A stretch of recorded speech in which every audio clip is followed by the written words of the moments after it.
It's really important to prepare all your cellulose fabric well before you actually proceed to the eco printing process.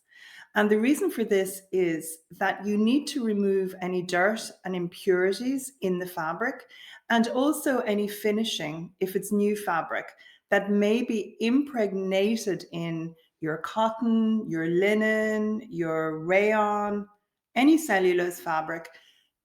You want to remove these impurities that may have been added during the manufacturing process.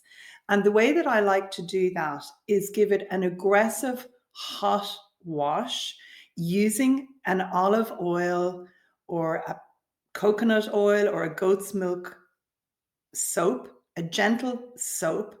And I often batch wash my cellulose based fabric and clothing in my washing machine in a long hot wash.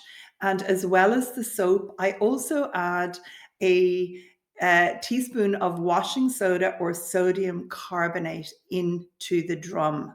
Now, this isn't essential, but if you do have any washing soda or sodium carbonate, this will actually help clean your fabric as well.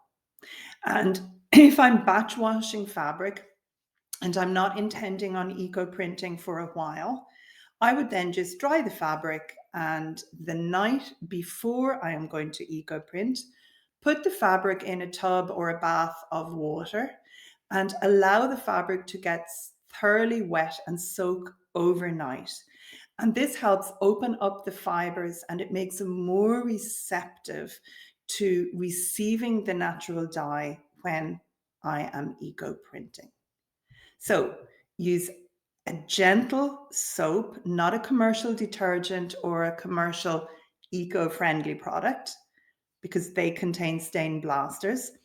A gentle soap, a hot, aggressive wash with plenty of water, either by hand or in your washing machine, and an optional teaspoon of washing soda or sodium carbonate to clean the fabric, and an overnight soak in plain water the night before you intend eco printing.